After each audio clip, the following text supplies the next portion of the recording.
Thanks, Mike. Yeah, absolutely. Really excited about the class. Just got done being on ESPN, national TV, talking about the work our coaching staff put in, the great class that we've put together. Just the one of the things that stood out to me. So we go through the recruiting weekends, and at the end of the weekend, I always have the closing meeting and visit with the families and have a recap of the weekend, things that they liked, and almost to a family. To a recruit, to their parents, everybody that was involved in the weekend or being around our coaches, is how we're all saying the same thing and believing in the same thing, believing the vision that is Georgia Tech football, being in downtown Atlanta, being a part of the 404, all of those things are resonating with the families, with the recruits, everybody that we come in contact with, because it's real. It's genuine. The relationships that we have on this staff are deep, they're meaningful. The messaging they get when they talk to the recruit or talk to our current players about the culture that exists in the locker room is exactly the same thing that they see on social media, is exactly the same thing when they come to practice or come to a game. It's real, it's genuine, and when you go through the recruiting process, a lot of times anything that's disingenuous can sway you one way or the other. That doesn't happen here, and I'm really proud of our coaching staff. Everybody that's involved in the program. This is one of the top 2 recruiting classes in the last 18 years since they've been doing rankings, or 2007 when I was here before, and then this class right now that's a top 20 recruiting class. So obviously I want to make sure I give a shout out to our recruiting department that do an unbelievable job managing everything, playing air traffic controller when we're out on the road, flying everywhere, the helicopters going, so what they do to organize everything. Patrick Suttis, our general manager, is right over there. He and I were together in 2007 when we put together the greatest recruiting class in the history of college football.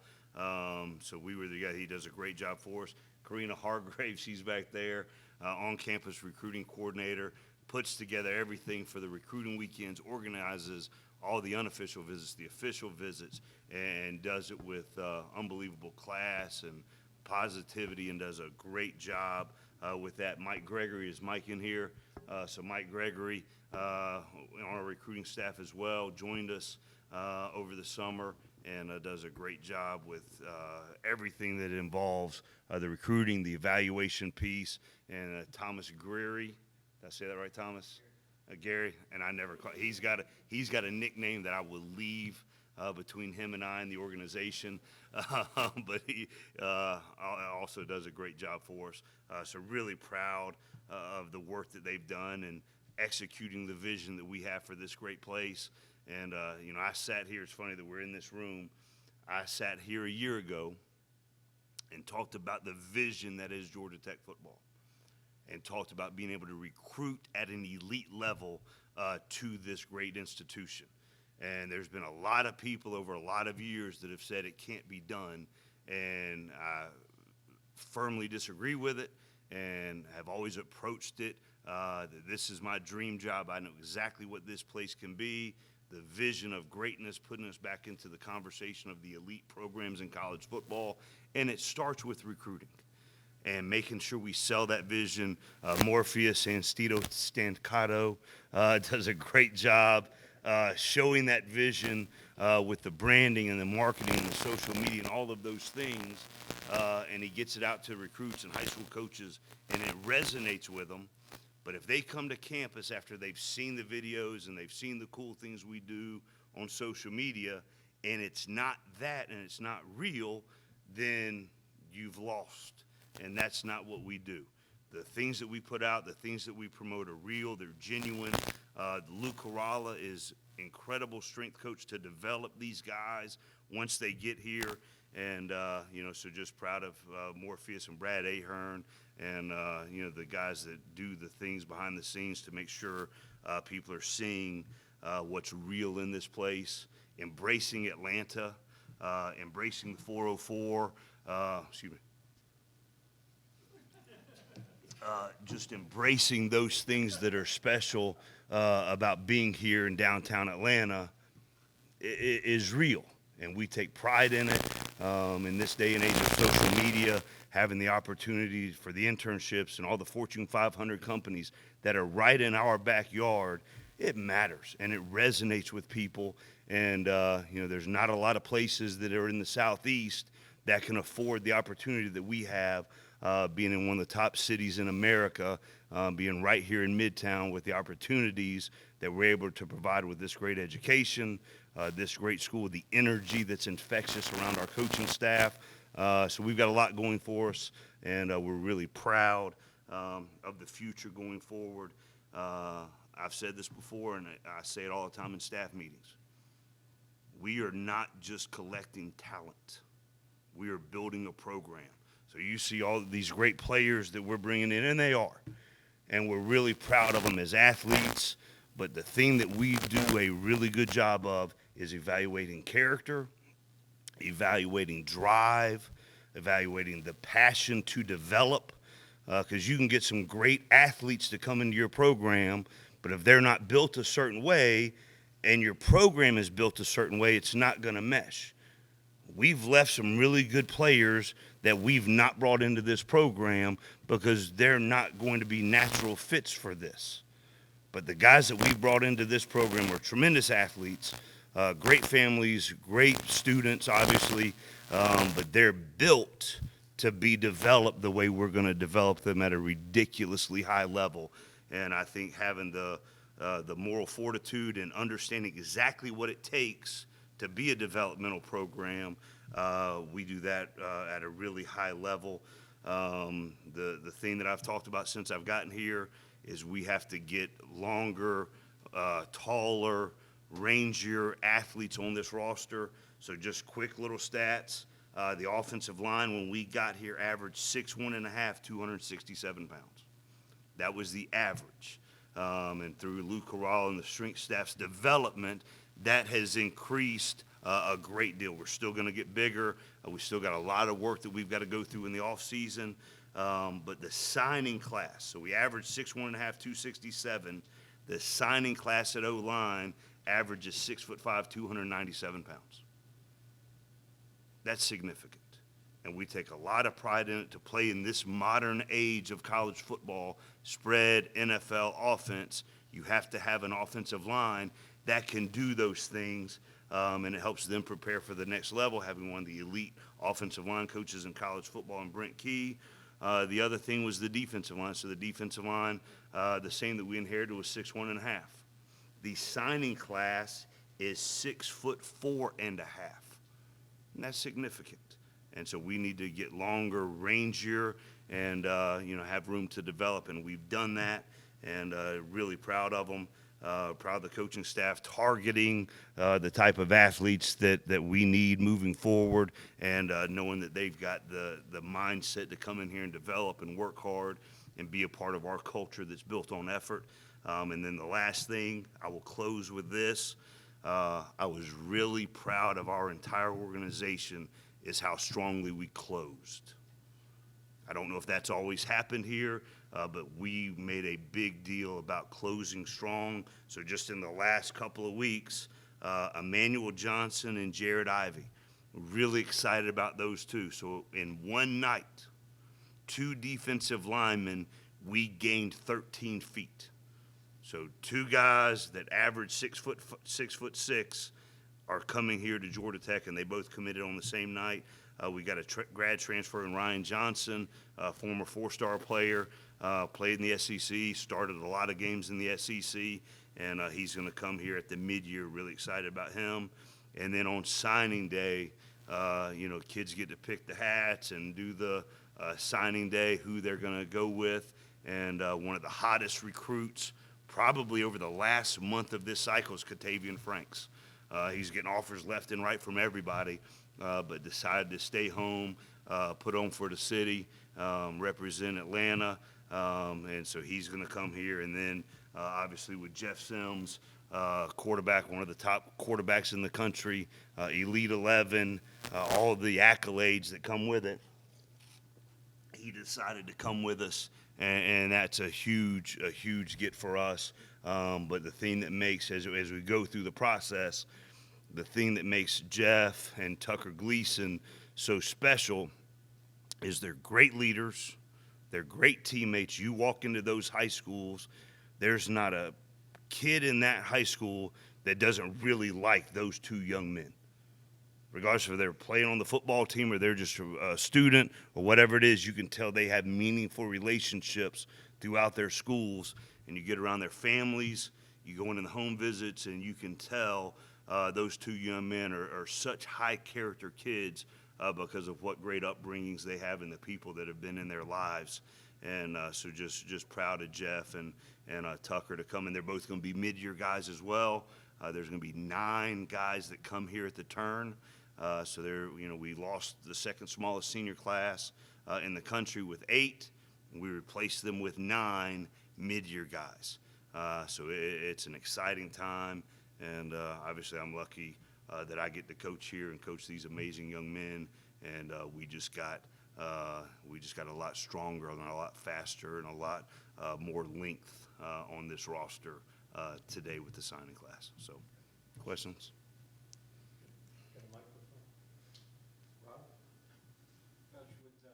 Ryan Johnson coming in, he played both center and guard at his previous school. Sure.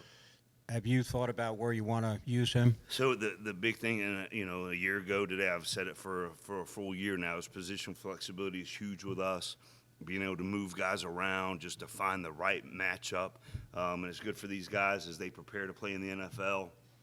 And we need to get back to that, where there's a lot of guys every year that are in the conversations to go on. They're going to get a meaningful degree from this great institution, but making sure they have life after they leave Georgia Tech in the game of football if they so desire, and being able to move around the line affords you that opportunity. And that's what we're going to do with Ryan.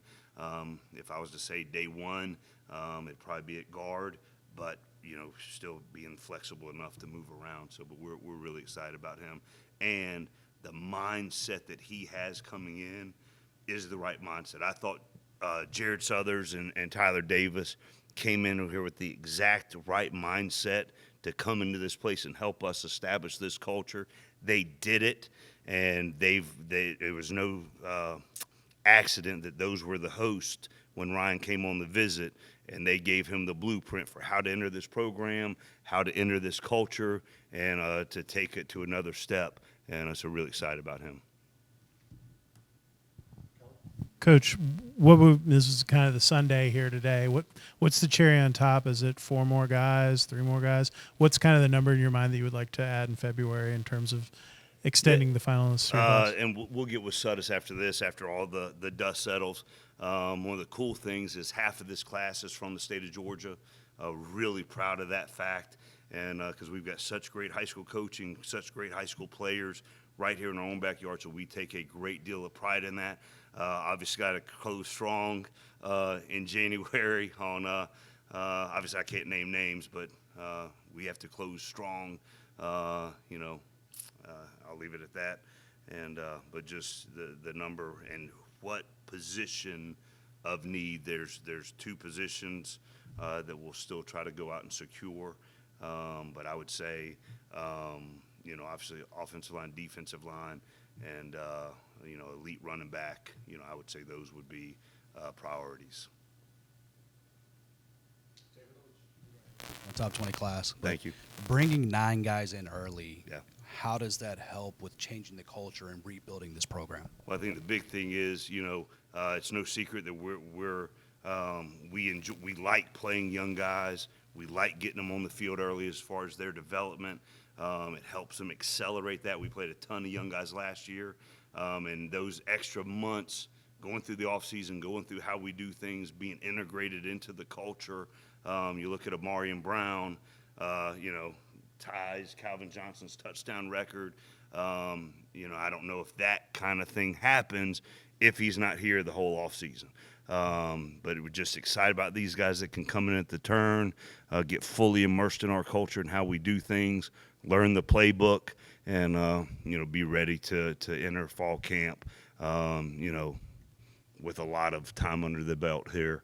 But it's our job too to accelerate the learning as much as we can from now until the other guys arrive in June, to give everybody a chance to contribute as early as their development will allow. With Jeff Sims, he was obviously had been committed to Florida State for a long time, Sure. and he decommitted last week. What was the kind of the entire process of? I'm sure you were keeping in touch with him, but how did that go, and Yeah. what kind of helped you secure the deal? Absolutely. So I think one of the biggest things in recruiting is one of the first things you've got to be instantly likable, instantly relatable.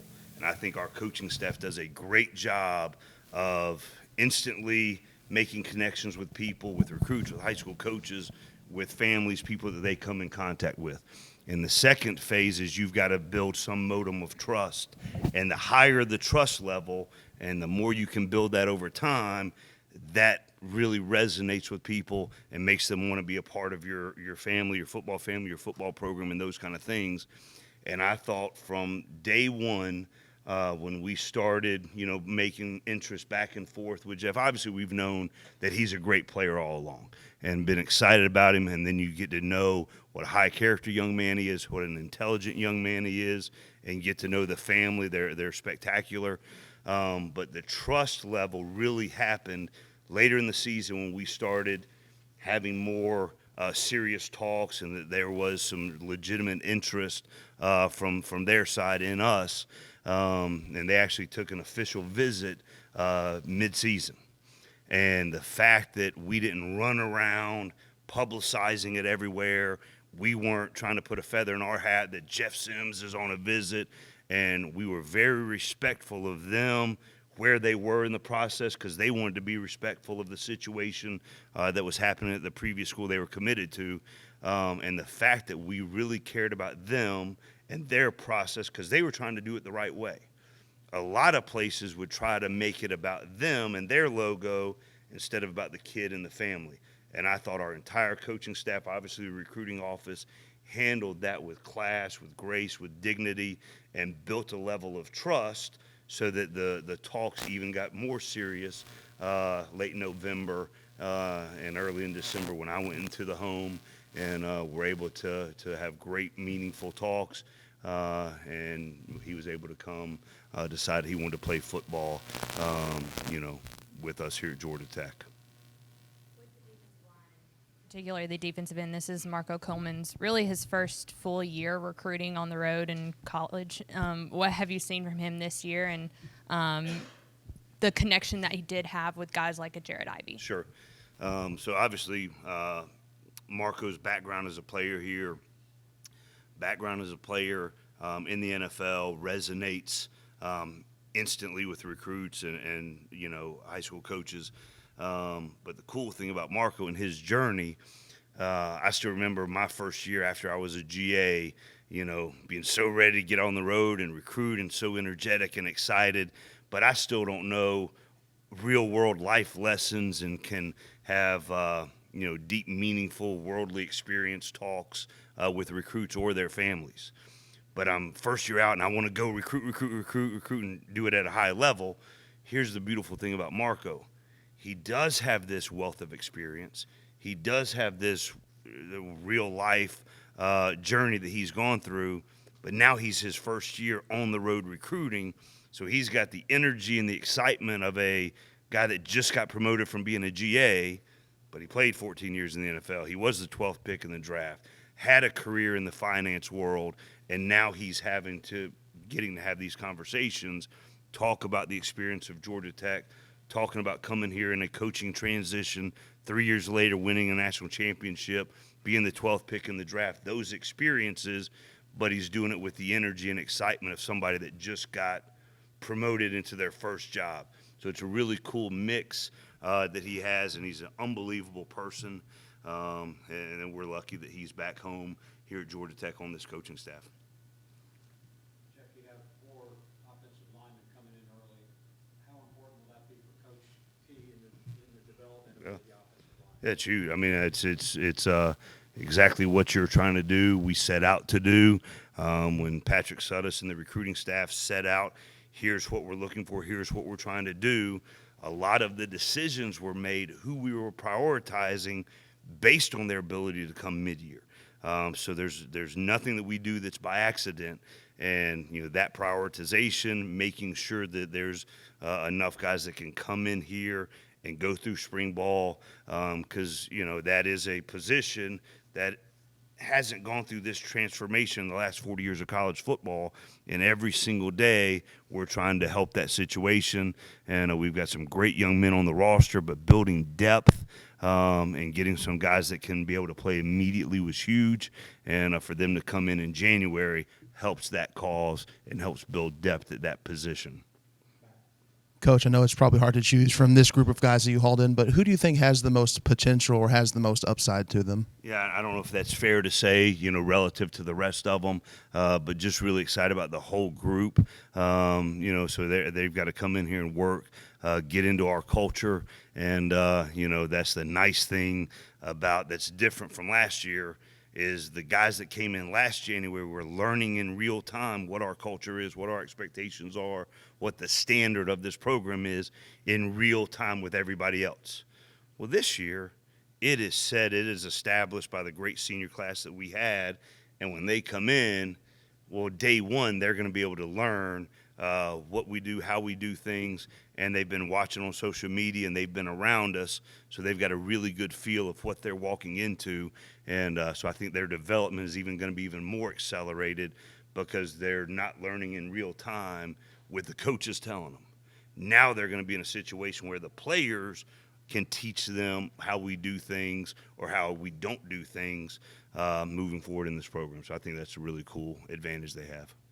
Kelly? Coach, in terms of the quarterback situation, now you have 4 very young guys that can compete and come into the mix. Can you kind of just talk about that? That's a lot to balance, particularly at that position with the kind of way those guys are built Sure. in terms of being competitive and that kind of thing. Right. How do you kind of approach that, and what do you Absolutely. see there?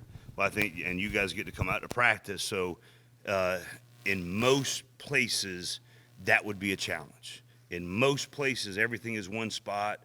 There's a group that gets a lot of reps, then there's another group that gets a few less reps, then there's another group that doesn't really get reps. So if you're working on a 4 to 5 guys at a position, if the rep structure is like that, that is challenging. The way we do it here at Georgia Tech, there is 0 issues. Every single player on our program, whether it be a 4-year, 70-play-a-game player to a first-year walk-on at the same position, is going to get relatively the same amount of reps every single day at practice. So their development's going to go through the roof. Their ability to be coached and to be doing the things that we ask them to do, the ability to get evaluated relative to the people at their position is happening in real time. So the things that we do and the way that we do things gives everybody on the roster from top to bottom a full chance to show that their abilities are, be evaluated, to be coached. And I think that's one of the really cool things about how we do things and why we do things is the development of the player, the evaluation, and that every single thing is relative to them getting better and showing what they can do and competing at their position. I was watching some film on Jordan Williams specifically, and I thought it was interesting that when you watch it and when you watch his highlights, it's not that he's just blocking, but he's putting guys on the ground, basically. When you see him, when you talk to him, what is it that you like about him? Well, I think he's a kid from Georgia, obviously tremendous size, tremendous length. But I think if you kind of just watch all of the offensive linemen, one of my favorite things and how Brent Key and I became so close 20-something years ago was he was physical, he was tough, played with an edge, had a nasty demeanor about him when he played. Well, if you watch the offensive lineman that he's targeting, almost to a man, that's what you see. And, so we're excited about that position and for Brent to be able to coach them because in this recruiting world and building a culture and establishing a foundation, getting guys that, have the demeanor that are similar to you and, are part of the culture, I think that's really cool. One of the things that I think is special about what we do and what Morpheus does, and I'm contractually obligated to talk about him multiple times in press conferences, is the brand that we put out and the culture that we put out is real, and it resonates with people that want to be a part of it. So if you get people that understand what they're getting into, want to be a part of that said culture, then it works out really, really well. And that's a really cool thing about what we're able to do here is we're able to align the vision with the guys we're bringing in because it's genuine and it's real, and what we're showing to the outside world is really what's happening inside, and people that want to be a part of it are our kind of guys. They're one of us, and we bring them in, and it makes it a really good thing for their development moving forward. Question for our sister station in Jacksonville. 2 more guys out of that North Florida area, 3 in the last 2 years.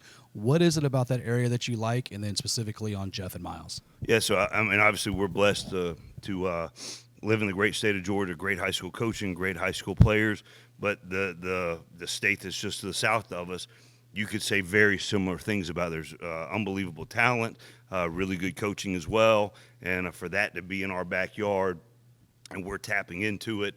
And, just trying to find, we've got really good relationships in that area. I've coached at 3 different schools in that state, and a lot of our coaches have as well, or either are from there.